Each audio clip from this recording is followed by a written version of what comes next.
Now, the rest of the story.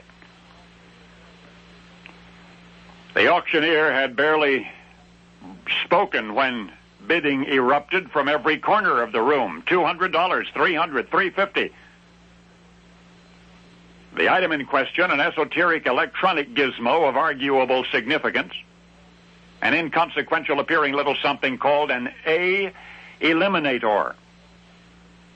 A battery company had gone belly up. Everything was being auctioned off. Office furniture, fixtures, tools, miscellaneous equipment, and of course any items the company had manufactured. And along with those items was this A-eliminator. A combination trickle charger and battery was what it was. $400, do I hear $450? Why anybody was bidding on it at all had to do with the evolution of a specific field of technology. Let me explain that radios in those days could not be plugged into the wall outlet.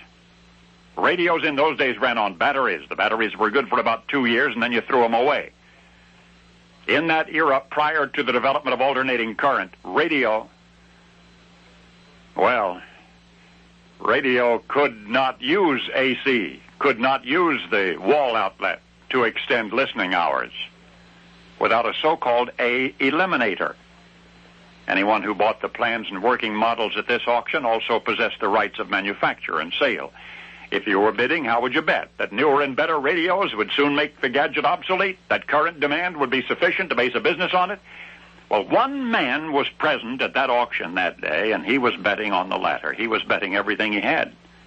In fact, $1,000 was all that he had in the world. And if he must, he would bid all of it for the rights to the A-eliminator. That man was Paul Galvin. He was 33, a wife and a child. He, Galvin, who was going for broke on a single product, had also been part owner of the now bankrupt company, which had originally manufactured it. Paul Galvin was at the auction of his own firm seeking to buy back a solitary item from his defunct enterprise. And he was putting his every last penny on the line. And then the bidding reached $500. Paul Galvin was losing the A-eliminator. He could feel it.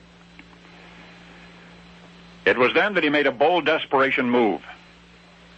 The bidding had been increasing by $50 and $100 increments. Paul would attempt to discourage the other bidders by making a sudden jump in the bidding of $250, and the ploy worked. The ploy worked.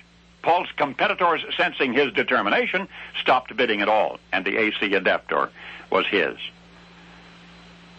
Paul Galvin, for the first time in his life, was in business for himself. And the name he gave his new company shines beacon-like throughout the electronics industry worldwide to this day. Except for the cash he was willing to put up for a single component, Paul Galvin was dead broke. And yet the reward for his belief in himself, 6 decades later, is still known all over this planet as Motorola. And now you know the rest of the story.